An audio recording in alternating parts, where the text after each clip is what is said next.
नमस्कार।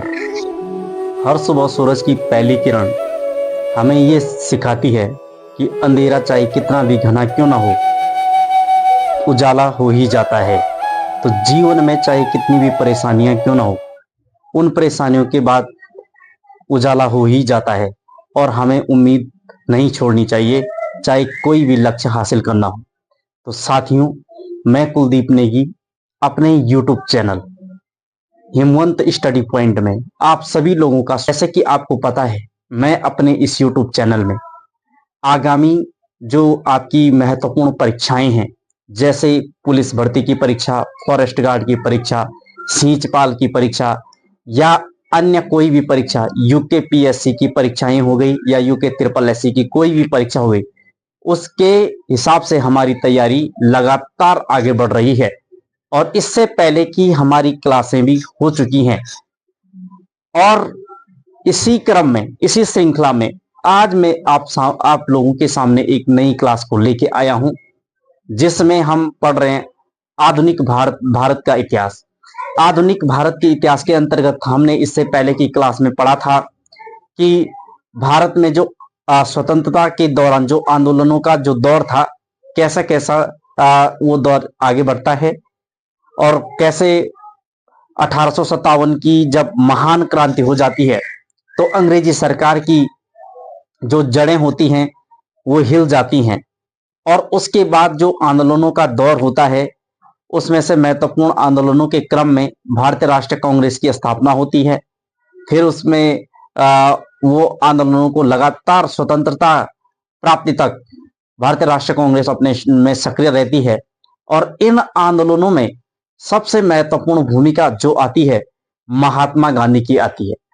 महात्मा गांधी का जन्म 2 अक्टूबर 1869 को पोरबंदर के एक संपन्न परिवार में हुआ था और 1893 में गांधी जी को अंग्रेजी सरकार की नीतियों और रंग भेद की जो नीतियां थी उसका काफी सामना करना पड़ा। और जब उसका सामना करना पड़ा तो गांधी जी ने अपनी पुस्तक हिंद स्वराज के अंतर्गत ब्रिटिश सरकार को वेश्या और बांझ कहा था।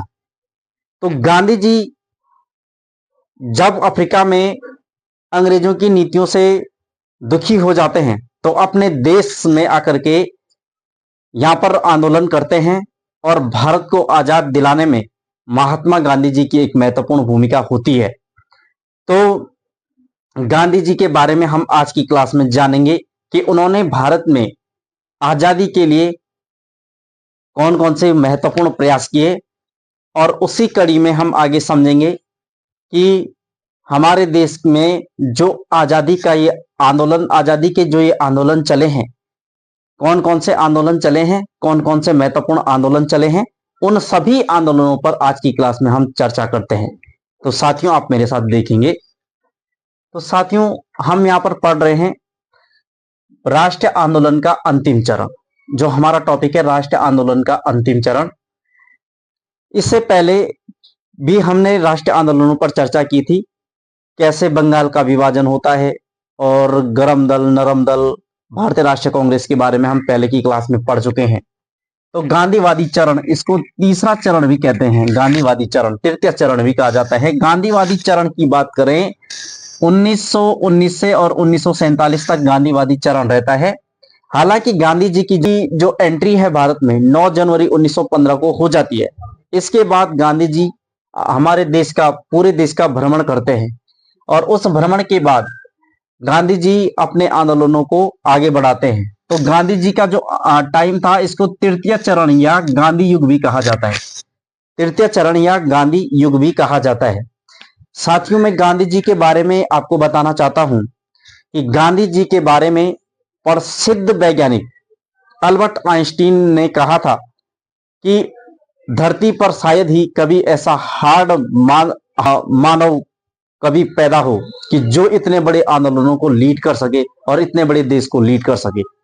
तो यहीं पर गांधी जी के आंदोलनों को समझते हैं। गांधी जी का जन्म 2 अक्टूबर 1869 को पोरबंदर नामक स्थान पर हुआ था, गुजरात के। 1893 में गांधी जी दक्षिण अफ्रीका गए और रंग भेद की नीति का वहां पर विरोध किया। 1893 में अफ्रीका जाकर के रंगभेद की नीति का विरोध किया। 1894 में गांधी जी ने नटाल इंडियन कांग्रेस की स्थापना की। 1894 में नटाल इंडियन कांग्रेस। 1904 में फिनिक्स आश्रम की स्थापना की। 1904 में फिनिक्स आश्रम की स्थापना की। 1909 में गांधी जी ने हिंद स्वराज नामक पुस्तक लिखी। इसी पुस्तक में गांधी जी ने कहा था कि अंग्रेजी सरकार को वेश्या और बांझ कहा था, हिंद स्वराज पुस्तक में। 1915 में गांधी जी दक्षिण अफ्रीका से भारत आए। 9 जनवरी 1915 को गांधी जी दक्षिण अफ्रीका से भारत आते हैं और 1917 में चंपारण सत्याग्रह करते हैं। चंपारण में राजकिशोर शुक्ल लीड करते हैं और अंग्रेजों की जो तिनकटिया पद्धति थी, वहां पर नील की खेती को जो प्रोत्साहन दे रहे थे, उसके विरोध में गांधी जी ने वहां पर आंदोलन किया था। गांधी जी उसमें उनकी किसानों की पैरवी करने के लिए चंपारण में गए थे। इसके बाद नेक्स्ट आता है 1918 में खेड़ा सत्याग्रह कराया। प्रथम असहयोग आंदोलन भी कहा जा सकता है इसको 1918 में। 1919 में रोलेट एक्ट, जिसको काला कानून कहा गया, रोलेट एक्ट को ही काला कानून कहा गया। बिना वकील, बिना दलील और बिना अपील का कानून था, इसे ही काला कानून कहा गया। इसमें कोई किसी भी व्यक्ति की पैरवी नहीं कर सकता था इस कानून के तहत, इसीलिए इसको काला कानून कहा गया। नेक्स्ट आता है इसमें 13 अप्रैल 1919 को जलियांवाला बाग हत्याकांड हुआ। जलियांवाला जो जली नामक व्यक्ति की संपत्ति थी, उस पर उस बाग में भारत के लोग आजादी की वक्त और चर्चा कर रहे थे, तो जनरल डायर ने वहां पर गोली चलाने का आदेश दिया, जिससे कि बहुत सारे निहत्थे लोगों की वहां पर मौत हो जाती है। तो यही था जलियांवाला बाग हत्याकांड। तो 13 अप्रैल 1919 को जलियांवाला बाग हत्याकांड होता है। 1919 में खिलाफत आंदोलन चलाया जाता है।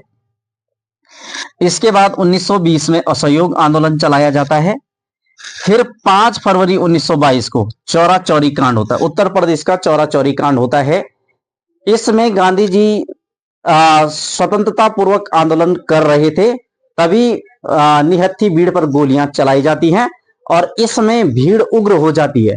और भीड़ जब उग्र हो जाती है तो वहां पर 21 हवलदारों को मौत के घाट उतार देती है। तो इसलिए ये चौरा चौरी का कांड होता है यहाँ पर। इसके बाद 1923 में हिंद स्वराज पार्टी की स्थापना होती है और 1924 में गांधी दास पैक्ट होता है और 1924 में ही भारतीय कम्युनिस्ट पार्टी की स्थापना होती है। इसके बाद आजादी के महत्वपूर्ण आंदोलनों में 1924 में नेक्स्ट आता है हिंदुस्तान रिपब्लिकन एसोसिएशन की स्थापना होती है 1924 में। और 9 अगस्त 1925 में काकोरी कांड की घटना होती है। 1928 में नेहरू रिपोर्ट, 1928 में जो नेहरू रिपोर्ट आती है, उस रिपोर्ट में भारत कैसा होना चाहिए, भारत का संविधान कैसा होना चाहिए, नेहरू रिपोर्ट में भारत के बारे में पूरा लिखा हुआ था। भारत स्वतंत्र होना चाहिए, भारत के पास कौन कौन सी चीजें होनी चाहिए, इस रिपोर्ट में पूरा खाका दिया हुआ था। तो ये नेहरू रिपोर्ट थी 1928 में। उसके बाद 1929 में कांग्रेस का लाहौर अधिवेशन होता है, जिसमें पूर्ण स्वराज का लक्ष्य रखा जाता है और लाहौर अधिवेशन में 26 जनवरी को वही डेट थी। 30 जनवरी 1930 को गांधी जी द्वारा 11 सूत्री मांगे रखी गई थी और उन मांगों को मनवाने के लिए गांधी जी ने 30 जनवरी 1930 को 11 सूत्री मांगों के लिए अपना आंदोलन किया था। इसके बाद 12 नवंबर 1930 से 19 जनवरी 1931 को प्रथम गोलमेज सम्मेलन हुआ था। इस गोलमेज सम्मेलन में भी सभी साथ बैठेंगे और भारत को बहुत सारी चीजों पर चर्चा की गई, बहुत सारी मांगों पर चर्चा की गई। इस प्रथम गोलमेज सम्मेलन में कांग्रेस ने भाग नहीं लिया था। नेक्स्ट आता है इसमें दूसरा, 7 सितंबर 1931 से 1 दिसंबर 1931 को द्वितीय गोलमेज सम्मेलन होता है। 7 सितंबर 1931 से 1 दिसंबर 1931 को द्वितीय गोलमेज सम्मेलन होता है। इस गोलमेज सम्मेलन में गांधी जी भी भाग लेते हैं और गांधी जी कांग्रेस के प्रतिनिधि के रूप में यहाँ पर भाग लेते हैं और बहुत सारे बिंदुओं पर चर्चा होती है, लेकिन इससे भी गांधी जी असंतुष्ट हो जाते हैं इस गोलमेज सम्मेलन से। नेक्स्ट आता है इसमें 1932 में सांप्रदायिक पंचाट होता है, पूना पैक्ट की स्थापना होती है। 1932 में गांधी जी हरिजन नामक साप्ताहिक पत्रिका का प्रकाशन करते हैं। 17 नवंबर 1932 से 24 दिसंबर 1932 को तृतीय गोलमेज सम्मेलन होता है और इन तीनों गोलमेज सम्मेलनों में जो भाग लेने वाले व्यक्ति थे, भारत भीमराव अंबेडकर थे, वो तीनों गोलमेज सम्मेलनों में भाग लेते हैं। तो इस प्रकार से ये गोलमेज सम्मेलन होते हैं, महत्वपूर्ण गोलमेज सम्मेलन होते हैं। इसके बाद नेक्स्ट है 1934 में समाजवादी पार्टी की कांग्रेस समाजवादी पार्टी की स्थापना होती है। 1937 में मंडलों का गठन किया जाता है। 1939 में कांग्रेस का त्रिपुरी संकट होता है और 8 अगस्त 1940 को अगस्त प्रस्ताव और पाकिस्तान की मांग होती है। 8 अगस्त 1940 को अगस्त प्रस्ताव और पाकिस्तान की मांग होती है। 17 अक्टूबर 1940 को व्यक्तिगत सत्याग्रह किया जाता है। मार्च 1942 को क्रिप्स प्रस्ताव आता है और अगस्त 1942 में भारत छोड़ो आंदोलन होता है। 1 सितंबर 1942 को आजाद हिंद फौज का गठन किया जाता है। 1 सितंबर 1942 को आजाद हिंद फौज का गठन किया जाता है और कैप्टन मोहन सिंह आजाद हिंद फौज का गठन करते हैं और वो एक सेना के अंतर्गत एक उच्च अधिकारी होते हैं। और इसके बाद 1943 में आजाद हिंद फौज के जो कमांडर बन जाते हैं, जो सर्वोच्च पद सुभाष चंद्र बोस होते हैं और जो कि अंग्रेजी सरकार की नीतियों का कड़ा जर्मनी में हिटलर की सहायता से भारत को आजादी के लिए काफी प्रयास करते हैं। हिंद द्वीप स्वराज द्वीप का गठन करते हैं, अपने सिक्के जारी करते हैं और इस प्रकार से अंग्रेजों के खिलाफ बिगुल बजाते हैं। और इसके बाद 1945 में लाल किला का मुकदमा और शिमला सम्मेलन होता है कि इस बीच अचानक सुभाष चंद्र बोस की जब मृत्यु हो जाती है तो आजाद हिंद के जो सैनिक थे वो आत्मसमर्पण कर लेते हैं। जैसे ही द्वितीय विश्व युद्ध में जर्मनी की हार हो जाती है, जापान की द्वितीय विश्व युद्ध के बाद ये आजाद हिंद फौज के जो सैनिकों थे समर्पण कर देते हैं और भारत में इसका काफी विरोध होता है अंग्रेजी सरकार के खिलाफ। नेहरू जी, बहुत सारे लोग इन सैनिकों को न्याय दिलाने के लिए आगे आते हैं। इसके बाद इसमें 1946 में कैबिनेट मिशन की स्थापना होती है और संविधान सभा का चुनाव होता है। 1946 में कैबिनेट मिशन की मिशन आता है और उसमें संविधान सभा का चुनाव होता है। और इसके बाद 3 जनवरी 1947 को माउंटबेटन योजना से लागू करके भारत और पाकिस्तान का विभाजन होता है। भारत और पाकिस्तान 2 डोमिनेंट स्टेट बन जाते हैं और देशी रियासतों के लिए भी इसमें यह प्रावधान किया जाता है कि चाहे तो वो भारत संघ में सम्मिलित हो सकते हैं, स्वतंत्र रह सकते हैं, चाहे पाकिस्तान में रह सकते हैं। इस प्रकार से भारत की आजादी तक महत्वपूर्ण ये आंदोलन रहे हैं और परीक्षा की दृष्टि से ये आंदोलन काफी महत्वपूर्ण है। आपको इन आंदोलनों के बारे में बेसिक समझ होनी चाहिए और यहाँ से परीक्षा में बहुत सारे पॉइंट पूछे जाते हैं, बहुत सारे आंदोलन पेपरों में आए भी हैं, तो आपको इन आंदोलनों को ध्यान में रखना है। तो साथियों, आप अपनी तैयारी को निरंतर करते रहिए, आपको जरूर सफलता मिलेगी और अपनी सफलता के मार्ग पर लगातार आगे बढ़ते रहना चाहिए। इन्हीं शुभकामनाओं के साथ आज की क्लास में इतना ही। तब तक के लिए धन्यवाद। जय हिंद, जय भारत, जय उत्तराखंड।